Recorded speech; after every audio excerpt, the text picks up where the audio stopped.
মন্দিরে প্রাণ প্রতিষ্ঠার পুজোয় বসার আগে ১১ দিনের বিশেষ ব্রত পালন করছেন প্রধানমন্ত্রী। সেই পর্বে দক্ষিণ ভারতের রামায়ণ প্রসিদ্ধ স্থানগুলি দর্শনে বেরিয়েছিলেন তিনি। রবিবার সেই সফর শেষ পর্ব।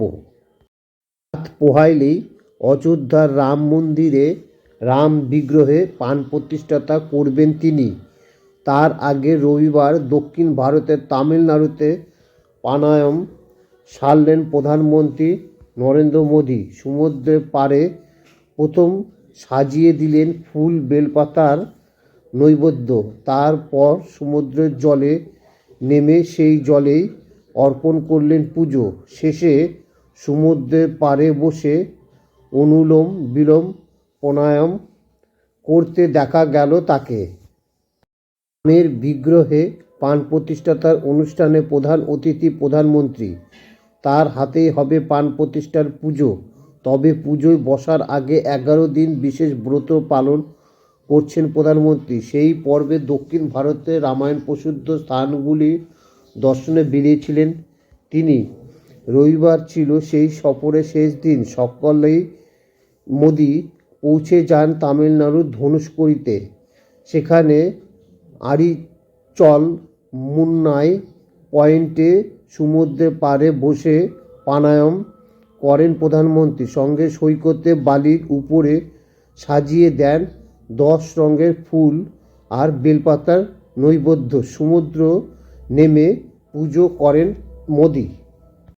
কথিত আছে রাবণের সঙ্গে যুদ্ধে যাওয়ার আগে এই ধনুষকোড়িতেই পুজো করেছিলেন রাম। এখানে থেকেই বাঁধা হয়েছিল লঙ্কা রাজ্যে যাওয়ার রামসেতু। আবার এই ধনুষকোড়িতে রাবণের ভাই বিভীষণের দেখা করেছিলেন রামের সঙ্গে। বলা হয় এখানে রামের কাছে আশ্রয় চেয়েছিলেন বিভীষণ। এমনকি রাবণকে হারানোর পর লঙ্কা রাজ্যের সিংহাসনে বিভীষণের অভিষেকও নাকি হয়েছিল তামিলনাড়ুর জনবিরল শহরে। ফলে রামগাথায় ধনুষকোড়ির আলাদা মহাত্ম্য আছে। ধনুষকোড়িতে রয়েছে রামের মন্দিরও। রবিবার সেখানে পুজো করেছেন মোদী।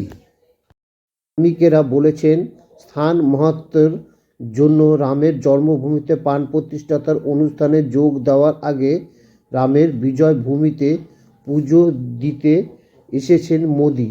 যদিও রাজনৈতিক নজরদারদের মতে লোকসভা ভোটের আগে এইসব আদতে দক্ষিণ ভারতের মন পাওয়ার চেষ্টা। মোদীর পর্ব এখানে শেষ হয়ে গেলে তিনি দিল্লিতে রওনা দিবেন এবং সেখান থেকে তার পরের দিন উনি প্লেনে করে অযোধ্যা এয়ারপোর্টে আসবেন। সেখান থেকে তিনি রাম মন্দিরে যাবেন। সেখানে গিয়ে প্রাণ প্রতিষ্ঠাতার কাজে যোগদান দিবেন। আপাতত এরকমই তার কর্মসূচি আছে। রামের মন্দিরে উদ্বোধনের আগের দিন সব বাইরে যারা নিমন্ত্রিত করা হয়েছিল তারা একের পর এক অযোধ্যায় আসা শুরু হয়ে গিয়েছে।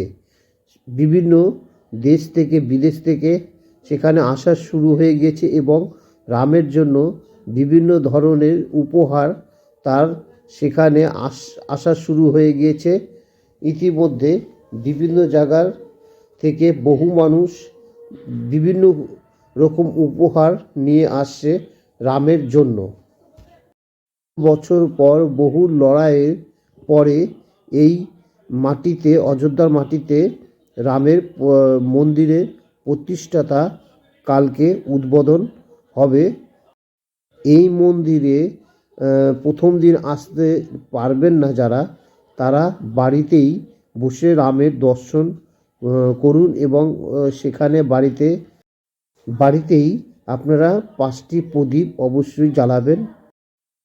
রামের মন্দির দেখার জন্য প্রচুর দর্শকের ভিড় হবে এবং যারা এই ঐতিহাসিক মুহূর্তে সাক্ষী থাকবেন তারা এখানে উপস্থিত অবশ্যই হবে।